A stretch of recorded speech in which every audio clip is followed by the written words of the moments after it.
Bismillahirrahmanirrahim. Today's topic of discussion is neonatology.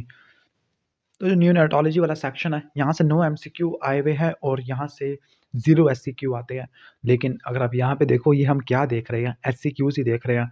तो आपने ना इस चैप्टर की एससीक्यूज़ के हिसाब से भी तैयारी करनी है। वैसे यहाँ पे जो एससीक्यूज़ आए हैं, 2015 में भी आया, 16 में भी आया, 2010 में भी आया, 2012-13 में भी आया। यानी यहाँ से एससीक्यू कभी-कभार आ जाता है, लेकिन एमसीक्यू बहुत सारे आते हैं। और एमसीक्यू भी अच्छे खासे, इतना ज़्यादा एमसीक्यू तो कहीं से भी नहीं आते। No MCQ.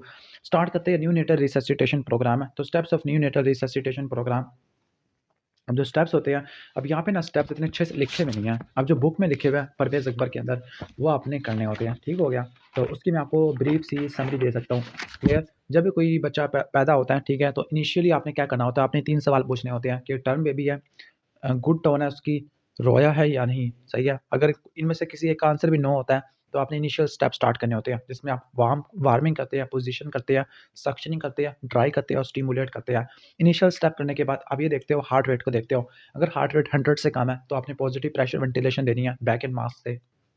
अगर हार्ट रेट स्टिल 100 से ऊपर है, तो अपने वेंटिलेशन करेक्शन स्टेप्स करने होते हैं, जिसमें मास्क की रीएडजस्टमेंट करोगे, रीएडजस्टमेंट करोगे नेक के ऊपर, रीपोजिशनिंग करोगे, सक्शन करोगे, ओपन माउथ करते हैं, ओके।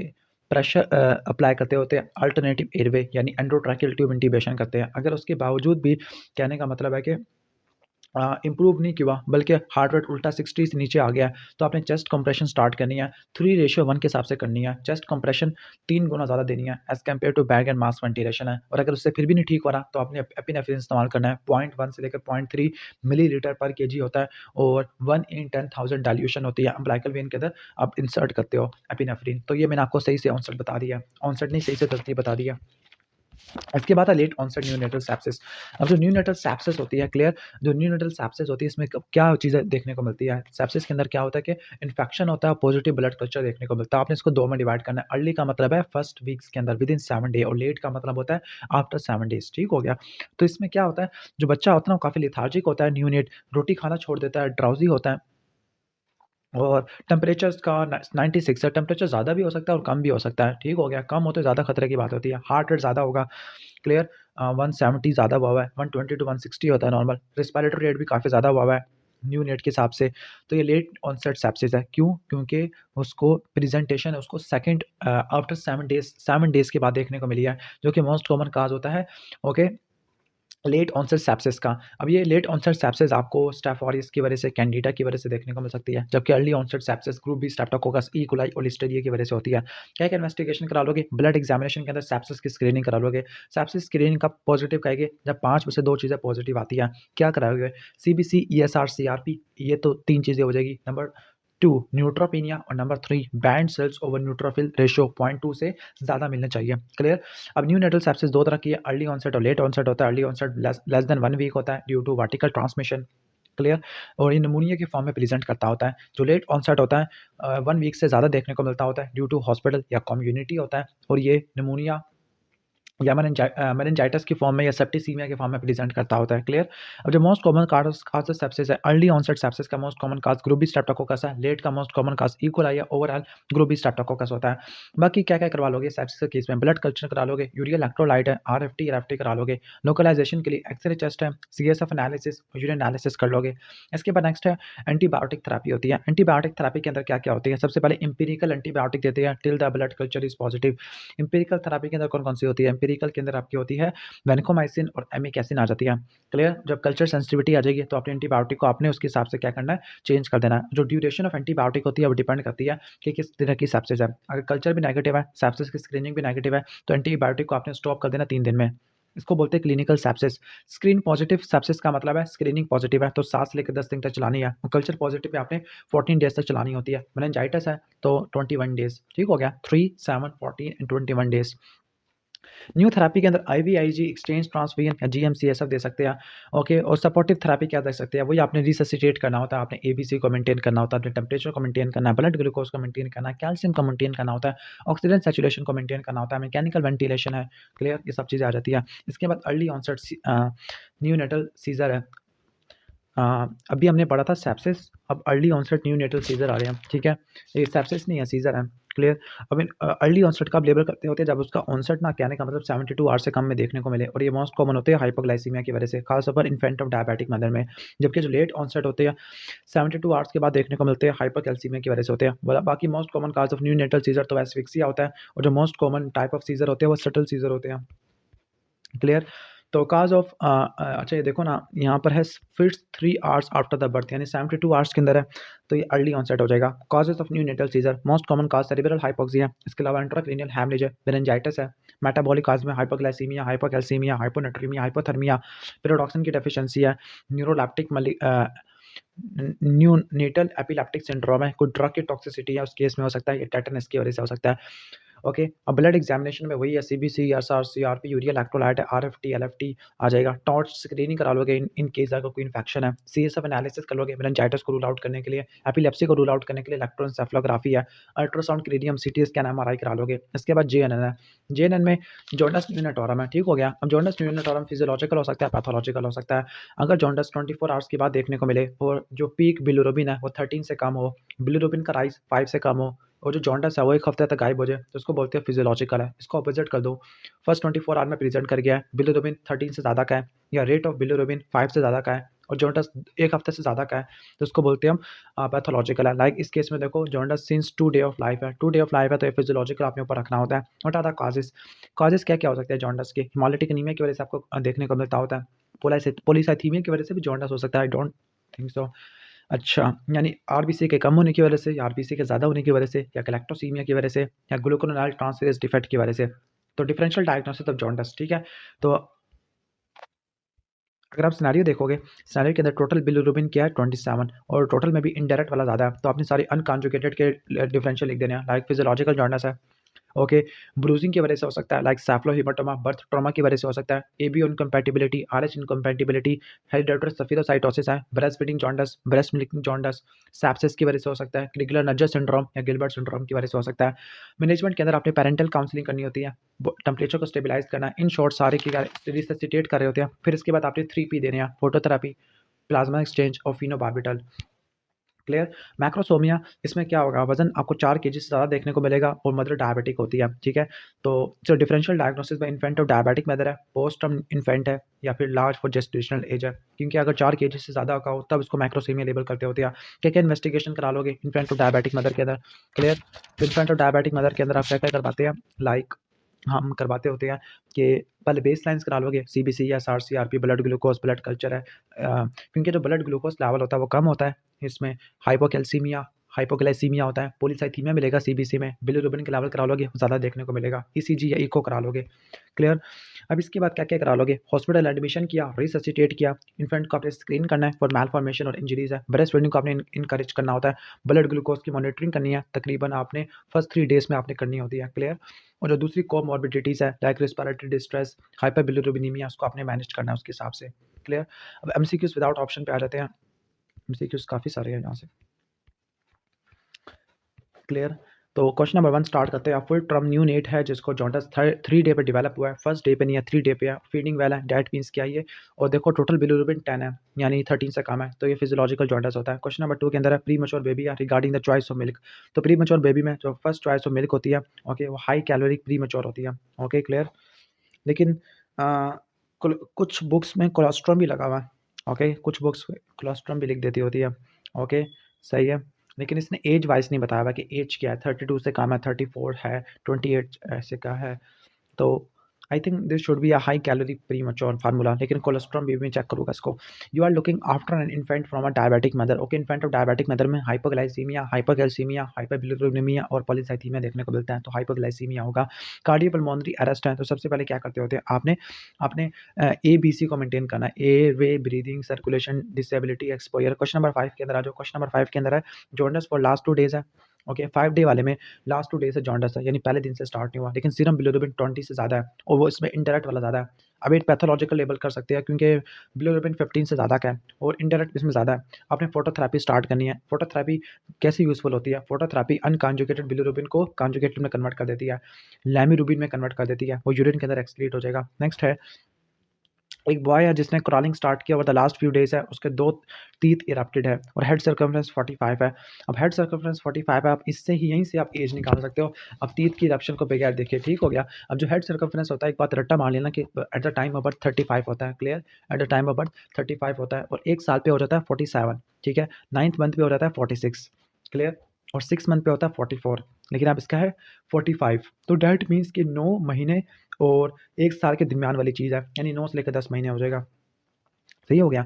इसके बाद है कि 7 डे ओल्ड चाइल्ड है जिसको जॉन्डिस सिंस बर्थ है, स्टूल क्ले कलर्ड के है और वो डाइल्यूटेड काऊ मिल्क इस्तेमाल कर रहा है। ओके, सही है। क्ले कलर्ड जॉन्डिस का इंडिकेट करता है, ऑब्स्ट्रक्टिव जॉन्डिस को इंडिकेट करता है। लीवर का साइज़ बढ़ा हुआ है, स्प्लीन का साइज़ भी बढ़ा हुआ है, कॉन्जुगेटेड हाइपरबिलिरुबिनेमिया, ठीक है?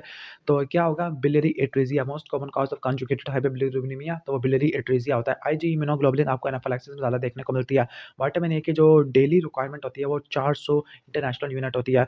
It's a 6 month old infant, okay, 6 month old infant को कितने किलो कैलोरी चाहिए?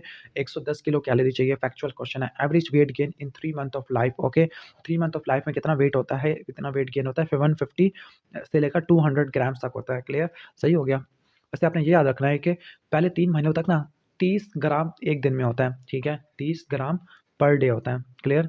लेकिन उसने पर वीक पूछा हुआ है, क्लियर? तो पर वीक कितना होगा? वैसे अब मेरी रियाज़ी इतनी ज़्यादा ख़राब है, लेकिन मोस्ट प्रोबेबली इसने लिखा है कि 150 से लेकर 200 तक होता है, तो 150 मोस्ट प्रोबेबली, ओके, सही है। इसके बाद नेक्स्ट हम आगे चलते होते हैं 10 डे ओल्ड न्यू नेट जिसकी सर्जरी होनी है फॉर हाइपरट्रॉफिक पाइलोरिक स्टेनोसिस है, कैल्शियम उसका काफ़ी ज़्यादा कम है, ठीक है? Okay, what information is required before supplementing calcium to the neonate? Okay, तो क्या इन्फॉर्मेशन आपको चाहिए कैल्शियम सप्लीमेंट करने से पहले? ओके, तो आप ऑक्सीजन सैचुरेशन को क्या देखोगे? सॉरी, सीरम प्रोटीन है, खासतौर पे एल्ब्यूमिन को देखते हैं क्योंकि एल्ब्यूमिन कैल्शियम से बाइंड कर जाती है। In a child having systemic onset juvenile rheumatoid arthritis, तो जिया में क्या होता है? जिया में आपको हिपैटोसप्लीनोमेगाली देखने को मिल सकती है सिस्टेमिक ऑनसेट वाले में। पेरीनेटल पीरियड 22 से लेकर कितना कब तक का होता है? बुक में वैसे 22 है, लेकिन यहाँ पे कोई 22 वाला ऑप्शन ही नहीं है, तो 28 कर लो। यानी इसमें यानी इसमें स्टिल बर्थ वाला पीरियड आता है, या फिर आप इसको कह सकते हैं कि 22 से लेकर 7 डेज अर्ली न्यूनेटल पीरियड तक आता होता है, क्लियर? इसके बाद है कि a baby was born to the diabetic mother at 4 KG और उसको सीजर हो रही है 12 hour after the delivery. 12 hour है, okay, the correct answer hypoglycaemia लिखा हुआ है, लेकिन अभी हमने पीछे पढ़ा था, ओके, लाइक 72 आवर्स तक हाइपोग्लाइसीमिया होता है, यानी 3 डेज तक, ओके, क्लियर? लाइक मैं आपको यहाँ से दिखा देता हूँ। 72 आवर्स से पहले तो हाइपोग्लाइसीमिया होता है, सही है? और उसके बाद आपको हाइपरकैल्सीमिया देखने को मिलता होता है। Which vitamin deficiency can lead to neonatal seizure? Vitamin B6 होती है। Most common cause of convulsion on first day of life, तो फर्स्ट डे ऑफ लाइफ पे जो कन्वल्जन होती है, ओके, हाइपोक्सिया की वजह से देखने को मिलते हैं। Neonatal seizure is the most common cause, hypoxia की वजह से होते हैं। Gold standard for the diagnosis of extra hepatic biliary atresia, तो क्या होती है? पर पेरी ऑपरेटिव कोलेंजियोग्राफी करा रही है एक्स्ट्रा हेपेटिक बिलियरी एट्रेसिया को डायग्नोस करने के लिए। क्या इंट्रा हेपेटिक डक्ट्स को देखोगे आप क्या? ओके, सही है, लेकिन हिडा स्कैन भी हो सकता है वैसे। एक्सचेंज ट्रांसफर कब इंडिकेट करते होते हैं? जब ना एचबी का लेवल आपको कितना देखने को मिलेगा? पीक बिलिरुबिन इसने क्या लिखा हुआ है? 20 मिलीग्राम, लेकिन बुक में मैंने देखा है, बुक में वैसे मुझे 12 भी मैंने देखा है कहीं, लेकिन वो न्यू नेट में होता है, न्यूली बॉर्न में। अबे 20 लिखा हुआ है, इसको भी मैं चेक कर लूँगा, क्लियर? अच्छा चलो, सही है। अदरवाइज 3 डे ओल्ड इन्फेंट जिसको जॉन्डिस डेवलप हो चुका है और मदर ओ पॉजिटिव है और बीबी को ए पॉजिटिव है। अब नेगेटिव तो है नहीं, तो इसका मतलब है ये RH इनकम्पैटिबिलिटी नहीं होता, और 3 डे ओल्ड है, उसको जॉन्डिस हुआ है, ओके, सही है। अदरवाइज वेल फीड है। अब एबी इनकम्पैटिबिलिटी या फिजियोलॉजिकल जॉन्डिस में से कोई एक आंसर हो सकता है। अब इसने बिलिरुबिन का लेवल नहीं दिया हुआ, ओके, ठीक है। अब जो एबी इनकम्पैटिबिलिटी वैसे काफ़ी थोड़ा रेयर होता है, उसमें आपको हिमोलिसिस की भी थोड़ी बहुत चीज़ें देखने को मिलती होती है। आई think this answer should be a physiological jaundice, okay. Fluid requirement in premature baby on day 1, तो कितना होता है? 60 टू 80 होता है, फैक्चुअल क्वेश्चन होता है। अब full term baby weight 2 KG है, ठीक है? 2 केजी है तो ये लो बर्थ वेट होता है, ठीक हो गया, ओके, लो बर्थ वेट है। तो SG है, स्मॉल फॉर जेस्टेशनल एज है। Most common type of seizure in newborn तो सटल सीजर होते हैं। Daily requirement of protein 3 milligram होती है। हाइपोकैलेमिया की वजह से क्या होगा? हाइपोकैलेमिया की वजह से मसल वीकनेस हो जाएगी और पैरालिटिक एलियस हो जाएगा। नेक्स्ट है optimum body weight of baby by the end of 1 year, तो कितना होता है? 1 साल पे कितना होता है? 3 गुना हो जाता है, यानी 1 साल पे 10 केजी हो जाएगा। Most common cause of necrotising enterocolitis prematurity की वजह से होता है। Management of rheumatoid arthritis, JIA है तो उसके लिए आपने मिथोट्रेक्सेट फॉलोड बाय स्टेरॉइड है। हाइलिन मेम्ब्रेन डिजीज या इन्फेंट रेस्पिरेटरी डिस्ट्रेस सिंड्रोम में आपने सर्फेक्टेंट देना होता है। Cause of jaundice in first 24 hour तो आरएच इनकम्पैटिबिलिटी है। Cause of jaundice exceeding 15 days तो भी आरएच इनकम्पैटिबिलिटी है, पैथोलॉजिकल है। ब्रेस्ट फीडिंग आपने फर्स्ट आवर्स में स्टार्ट कर देनी होती है। 37 वीक ऑफ जेस्टेशन से कम है तो ये प्री मैच्योर बेबी होता है। Emergency treatment of acidosis, acidosis में आपने आईवी सोडा बाइकार्बोनेट देना होता है। Apgar score age criteria for birth asphyxia, okay, तो लेस देन 5 हो और आप 5 फर्स्ट मिनट और 5 मिनट पे देखते होते हैं, ठीक हो गया। Head circumference at the age of 1 year, तो 1 ईयर पे मैंने 47 बताया था, क्लियर, सही है। और 9 महीने पे मैंने 46 बताया था। इसके बाद नहीं 44 बताया था I think, okay. Head circumference at the age of 1 year, okay, तो हो गया हमारा gold standard in case of neonatal sepsis, blood culture कराते हैं, सेप्सिस की स्क्रीनिंग करते होते हैं। Treatment in case of RDS surfactant देने होते हैं। Most common cause of TTN obstructive labour है, ठीक है, सिजेरियन सेक्शन की वजह से। अगर आप सिजेरियन सेक्शन करोगे ना, ओके, तो इस केस में आपको टीटीएन देखने को मिलता है, ट्रांजिएंट टिकेपनी ऑफ न्यूबॉर्न। पिंसा ग्रास आपको जो मैच्योर वाला होता है वो 9 महीने पे आ जाता होता है। 3 डे ओल्ड चाइल्ड जिसको जॉन्डिस हो गया, मदर ओ पॉजिटिव है, बेबी ये वही सवाल आ गया, तो ये फिजियोलॉजिकल जॉन्डिस है, सिंपल। फोटो सेंसिटिविटी और बटरफ्लाई रैश एसएलई में, जिया में देखने को मिलता होता है, नहीं जिया में तो नहीं, एसएलई होता है, okay. Dropping of neck muscles, okay, और मसल वीकनेस है। अगर sudden onset of muscle weakness है तो ये हाइपोक्लीमिया की वजह से देखने को मिलती होती है। लो बर्थ वेट 2.5 से कम होता है, okay. Very low birth weight 1500 ग्राम से कम, और एक्सट्रीमली लो बर्थ वेट आप लेबल करते हैं 1 केजी से कम को बोलते हैं। कॉम्प्लिकेशन इन इन्फेंट डायबिटिक मदर, तो आपको मैक्रोसोमिया, न्यूरल ट्यूब डिफेक्ट देखने को मिलते हैं, हाइपोग्लाइसीमिया, हाइपोकैल्सीमिया, हाइपरबिलिरुबिनेमिया और पॉलीसाइथीमिया देखने को मिलता होता है। Cause of jaundice visible with in the 18 hours, okay, less than 24 hours तो आरएच इनकम्पैटिबिलिटी होता है, पैथोलॉजिकल जॉन्डिस होता है। डिलीवर्ड एट 29 वीक्स है और डिफिकल्टी इन ब्रीदिंग है, ओके, 29 वीक्स पर डिलीवर्ड हुआ है, दैट मींस पीरियड ट्रॉमा है, डिफिकल्टी इन ब्रीदिंग और इंटरकोस्टल रिसेशन है, तो आरडीएस होता है। Treatment of neonatal seizure, neonatal seizure में आपने 10% डेक्सट्रोज वाटर देना होता है, क्लियर। न्यूनेटल सीजर की क्या ट्रीटमेंट होती है? न्यूनेटल सीजर में आप पहले 10% डेक्सट्रोज वाटर देते हैं, 2 से लेकर 4 ml पर केजी, ठीक है, आईवी। अगर नहीं ठीक हो रहा तो कैल्शियम ग्लूकोनेट दे दोगे, अगर नहीं ठीक हो रहा तो फिनोबार्बिटल दे दोगे, अगर वो भी अवेलेबल नहीं है, उससे भी ठीक नहीं हो रहा तो डायज़ेपाम दे दोगे, क्लियर। इसके बाद नेक्स्ट है कि history of sorry height of child at 4 years, तो 4 ईयर पे उसकी सेंचुरी कंप्लीट हो जाती है। न्यू बॉर्न बेबी या प्रोलॉन्ग एपीटीटी और इंक्रीज बिलिरुबिन लेवल है, ठीक है।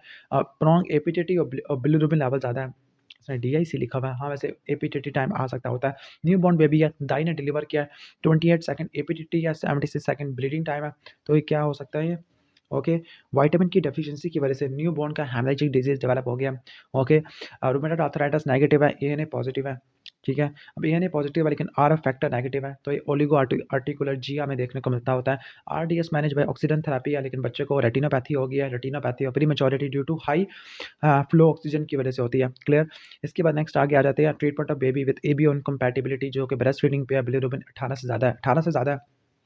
पैथोलॉजिकल जॉन्डिस है तो आपने एक्सचेंज ट्रांसफ्यूजन करनी होती है, ओके, क्लियर, सही है। इसके बाद एक रैश और किडनी के प्रॉब्लम है, रैश और किडनी के प्रॉब्लम लाइक मैला रैश हो सकता है, डिस्कॉर्ड रैश है तो एसएलई में देखने को मिलता है। Child who does not behave properly तो उसको साइकोलॉजिकल कंसल्टेशन कर दो। ग्रीन नेल और अम्ब्लाइकस यानी मिकोनियम आपको नेल्स में और अम्ब्लाइकस में देखने को मिले तो ये आपको मिकोनियम एस्पिरेशन सिंड्रोम में होता है। Child not play with the fellows है, उसका कोई आई कॉन्टैक्ट नहीं है, सोशल विड्रॉल है तो ऑटिज्म में होता है। Bleeding from the umbilicus after delivery तो विटामिन की डेफिशिएंसी की वजह से होती है। हेमरेजिक डिजीज ऑफ न्यूबॉर्न होता है, प्रिवेंट करने के लिए 1 मिलीग्राम पर केजी का इंजेक्शन लगाते होते हैं। बेबी बॉर्न 5 केजी उसका कन्वर्जन होना शुरू हो गया, ठीक है। 5 केजी का मैक्रोसोमी है तो इन्फेंट ऑफ डायबिटिक मदर में देखने को मिलता होता है। अगर दोनों पेरेंट्स को ऑटोसोमल रिसेसिव है तो जो डिजीज का ट्रांसमिशन का चांस है वो 25% होता है, ठीक है। इसके बाद है कि true about physiological jaundice, okay, physiological jaundice के बारे में क्या बात, ठीक है, 15 से कम होता है। पिंसा ग्रास 9 महीने पे आता होता है, क्लियर। तो अब यहाँ पे एपगार स्कोर चेक करना होता है। एपगार स्कोर में appearance, pulse, grimace, activity, respiration आती होती है, ठीक हो गया। Appearance, pulse, activity, grimace, activity, respiration. अब यहाँ पे देखो पेरिफेरल साइनोसिस है, पेरिफेरल साइनोसिस है दैट मीन्स कि इसका एपगार अपीयरेंस क्या हो जाएगी, इसका ये पॉइंट आ जाएगा 1 आ जाएगा, क्लियर। पल्स क्या है 130 है, अगर पल्स 100 से ज़्यादा हो तो 2 आ जाता है, 1 और 2 3 हो गया, क्लियर। इसके बाद नेक्स्ट आ जाओ गुड टोन, टोन क्या है, ओके, टोन इसकी गुड है, अगर टोन रिलेटिवली गुड हो, ओके, तो उसका मतलब है कि दोबारा 2 आपने ऐड करना तो हो गया 5 हो गया, ठीक है। इसके बाद ग्रीमेस है, ग्रीमेस है ओके, अगर यहाँ पे इसने बताया नहीं कि रो रहा है या नहीं रो रहा, ओके, अगर रो रहा है तो 2 नंबर आ जाएगा, ठीक है। वैसे गुड क्राई लिखा हुआ है 5 और 2 7 आ जाएगा, क्लियर। और रेस्पिरेटरी एफर्ट, अब इसने रेस्पिरेटरी एफर्ट नहीं लिखा, appearance, pulse, grimace, activity, respiration, ठीक है। मोस्ट प्रोबेबली अगर गैस्पिंग होगी तो आपको 8 हो जाएगा। एपगार स्कोर 6 और 9 पता नहीं क्या लिखा हुआ है। 1 ईयर ओल्ड चाइल्ड क्या होता है, स्टैंड विदाउट सपोर्ट और चलना भागना शुरू कर देता है। इसके बाद ट्रांसमिशन रिस्क टू द सन है। Okay, when only mother carrier of excellent recessive में जो ट्रांसमिशन का चांस है बच्चों तक या सन तक वो 50% होता है। Macular rash on face SLE में देखने को मिलता होता है। कैन क्रॉल है, ओके, क्रॉल करता होता है 9th मंथ पर, तो आप ऐसे भी पढ़ सकते हो। और हेड सर्कमफ्रेंस 45 भी ऑलमोस्ट उसी पे देखने को मिलता है। नॉर्मल टर्म इन्फेंट है, टेकिपनिया, ग्रंटिंग और फ्लूइड इन फिशर्स है। सीजन सेक्शन से हुआ है तो transient tachypnoea of new born है। Cause of jaundice in new born of 4 days तो फिजियोलॉजिकल जॉन्डस होता है। एपगार स्कोर 1 मिनट और 5 मिनट्स पे देखते होते हैं। उसकी इंटरप्रिटेशन क्या होती है, 7 से लेकर 10 है तो एक्सीलेंट कंडीशन है विद नो बर्थ एस्फिक्सिया, तो इसके लिए कोई मजीद ऑब्जर्वेशन की जरूरत नहीं होती। 4 से लेकर 6 है मॉडरेट बर्थ एस्फिक्सिया, इसको आपने शिफ्ट करना है मदर पर, लेकिन केयरफुली ऑब्जर्व करना होता है। 0 से लेकर 3 पर सीवियर बर्थ एस्फिक्सिया, नाइको में शिफ्ट करना है। क्लियर। अब इंपॉर्टेंट डेवलपमेंटल माइलस्टोन्स दिए हुए, आई थिंक उसको मैं सेपरेट वीडियो बना दूंगा, ये भी सारी देख लेंगे। क्लियर। अच्छा, डेली कैलोरिक रिक्वायरमेंट्स 0 से लेकर 3 मंथ्स पे 120 किलो कैलोरी है। 3 से लेकर 6 महीनों पर 115 होती है। ठीक है, 5 कम करते रहना आपने। ठीक है, 0 से लेकर 3 पे 120 है, बाकी 3 से लेकर 6 में 5 कम कर देना 115, 6 से लेकर 9 में 110 आ जाएगा और 9 से लेकर 12 में 105 आ जाएगा। Daily requirement of fat soluble vitamin A तकरीबन होते हैं 1.5 से लेकर 5 के तक होती है। विटामिन डी 400 और विटामिन ई 4 से लेकर 5 होता है। क्लियर। इसके बाद नेक्स्ट आ जाते हैं resuscitation of newborn. Most common bone fracture in neonate तो क्लैविकल होती है। फर्स्ट 60 सेकंड को गोल्डन मिनट कहते होते हैं। Most common cause of neonatal cardiac arrest asphyxia होता है। Positive pressure ventilation back and mass से देते होते हैं। विटामिन के की डेफिशिएंसी के अंदर जिसकी वजह से हेमरेजिक डिजीज ऑफ न्यूबॉर्न हो जाता है। पीटी एपीटीटी टाइम प्रोलॉन्ग होता है। 1 मिलीग्राम आईएम इंजेक्शन देना विटामिन के का। न्यूनेटल सेप्सिस का most common cause group B streptococcus होता है। Earliest clinical feature poor feeding lethargy देखने को मिलती है। स्क्रीनिंग टेस्ट में आप सेप्सिस की स्क्रीनिंग करोगे, मैंने क्या क्या चीज़ें बताई थी, ल्यूकोसाइटोसिस, ईएसआर, सीआरपी था। क्लियर। न्यूट्रोफिल काउंट और इसके अलावा आपके इमेच्योर या बैंड टू टोटल न्यूट्रोफिल 0.2 से ज़्यादा होने चाहिए। कंफर्मेटरी टेस्ट ब्लड कल्चर होता है। 2 प्रिवेंशन करोगे। प्रिवेंशन क्या करोगे, 2 मिनट हैंड वॉशिंग कर दोगे before entering Naikoo. Axillary temperature अगर 36.5 से कम हो तो उसको हम हाइपोथर्मिया लेवल करते होते हैं। अब हाइपोथर्मिया की भी ग्रेडिंग होती है, माइल्ड, मॉडरेट, सीवियर। माइल्ड में क्या होता है 36 से लेकर 36.5। ठीक है, मॉडरेट में 32 टू 36 और सीवियर के अंदर क्या होता है 36 से कम देखने को मिलता होता है। टेम्परेचर होता है अपने 36.5 से लेकर 37.5 तक रखना होता है। ओके, जो कंगारू मदर की होती है स्किन टू स्किन कॉन्टैक्ट होता है। लो बर्थ वेट के लिए होती है और प्री टर्म बेबीज के लिए होती है। सीवियर बर्थ एस्फिक्सिया कब लेबर करते हैं, जब एपगार स्कोर 0 से लेकर 3 तक होता है। क्लियर। और कोड एसिडोसिस भी देखने को मिलती है। ब्लैक कॉर्ड की इन्वेस्टिगेशन और चॉइस एमआरआई है और ट्रीटमेंट और चॉइस थेरापेटिक हाइपोथर्मिया 33 से लेकर 34 तक। Meconium aspiration syndrome post term में और टर्म में दोनों में देखने को मिलता है। इन्वेस्टिगेशन और चॉइस टेस्ट एक्सरे होता है। ट्रीटमेंट सपोर्टिव और रेस्पिरेटरी डिस्ट्रेस को ठीक करना है। कॉम्प्लिकेशन में पल्मोनरी हाइपरटेंशन और न्यूमोथोरैक्स हो जाएगा। प्रिवेंशन में prompt delivery after identification of fetal distress. इसके बाद आरडीएस है, हाइलिन मेम्ब्रेन डिजीज है। सर्फेक्टेंट की डेफिशिएंसी मिलती है। प्रीमैच्योर इन्फेंट होता है। इन्वेस्टिगेशन और चॉइस एक्सरे एयर ब्रोंकोग्राम होता है। क्लियर। ट्रीटमेंट में आपने ऑक्सीजन देना होता है, सीपैप देना होता है और असिस्टेड वेंटिलेशन देनी होती है। इसके अलावा आपने एंडोट्रैकियल इंट्यूबेशन करनी है जब SpO2 सैचुरेशन ऑफ ऑक्सीजन 90 से कम हो जाती है। क्लियर। और सीपैप पहले देना होता है। प्रिवेंशन में क्या होगा, एंटीनेटल स्टेरॉइड होता है, बेक्लोमेथासोन या डेक्सामेथासोन। वैसे बेक्लोमेथासोन ज़्यादा अच्छा है। इसके बाद नेक्स्ट है cessation of breathing for more than और इक्वल टू 20 सेकंड्स, तो उसको इपनिया ऑफ न्यूबॉर्न कहते हैं। ड्रग और चॉइस आईवी कैफीन सिट्रेट होती है। इनफैक्ट ऑफ डायबिटिक मदर में न्यूनेटल हाइपोग्लाइसीमिया होगा जिसको बोलते हैं पेडर्सन हाइपोथेसिस। बैक्लोसोमिया देखने को मिलेगा, सारे ऑर्गन्स बन जाते हैं, सारे ऑर्गन्स का साइज बढ़ेगा सिवाय ब्रेन के। क्लियर। इसके बाद हम नेक्स्ट आगे आ जाते हैं मोस्ट कॉमन कंजेनिटल एनोमली। इस केस में like infant of diabetic mother में आपको VSD और जो मोस्ट स्पेसिफिक होती है वो TG होती है। ओके, जो मोस्ट कॉमन जो न्यूनेटल सीजर होते हैं वो सटल होते हैं। इन्वेस्टिगेशन और चॉइस अल्ट्रासाउंड क्रीनियम है। ड्रग और चॉइस फिनोबार्बिटन होती है। Most common cause overall hypoxia. Infant of diabetic mother में अगर 72 आवर से कम का है तो हाइपोग्लाइसीमिया जिसमें आपने 10% डेक्सट्रोज देना होता है, और अगर 72 आवर से ज़्यादा का है तो आप हाइपोकैल्सीमिया काज होता है। इसके बाद न्यूनेटल जॉन्डस है। Most common cause of jaundice on first day तो RH इनकम्पैटिबिलिटी है। आफ्टर फर्स्ट डे फिजियोलॉजिकल होता है। क्लियर। तो ऑलवेज अनकॉन्जुगेटेड होता है। मैक्सिमम टोटल बिलिरुबिन 15 मिलीग्राम पर डेसीलीटर आपको देखने को मिलता होता है। और ये जो होता है ना फिजियोलॉजिकल जॉन्डस होता है, पाम सोल्स और डायपर को यानी पेरिफेरी तक नहीं जाता होता। क्लिनिकली 2 हफ्ते में ठीक हो जाता है और 2 हफ्ते से ज़्यादा एक्सटेंड नहीं करता होता। Most common cause of jaundice अगर बेबी ए पॉजिटिव और मदर O पॉजिटिव है। एबीओ इनकम्पैटिबिलिटी लिखा हुआ है। Breast feeding jaundice insufficient feeding की वजह से होता है। फर्स्ट वीक में होता है। Breast milk jaundice second to third week में होता है due to components of milk. Kernicterus क्या है, बिलिरुबिन इंड्यूस एन्सेफलोपैथी है, इसमें मोरो रिफ्लेक्स गायब हो जाएगा और फिर तो टॉनस होता है। डांसिंग आइज़ को बोलते हैं ऑफिसोटोनस। ओके, बल्जिंग फोंटेनाली आपको देखने को मिलता है, बेसल गैंग्लिया पे होगा, तो extra pyramidal form of cerebral palsy होती है जिसको डिस्काइनेटिक बोलते हैं, ठीक है। ट्रीटमेंट ऑफ न्यूनेटल जॉन्डिस, अगर डे 1 बिलिरुबिन है 5 मिलीग्राम से ज़्यादा का है तो एक्सचेंज ट्रांसफ्यूजन है, डे 2 पे 15 से ज़्यादा का है फोटोथेरेपी है, डे 2 पे 20 से ज़्यादा का है तो एक्सचेंज ट्रांसफ्यूजन है। इसके अलावा आईवीआईजी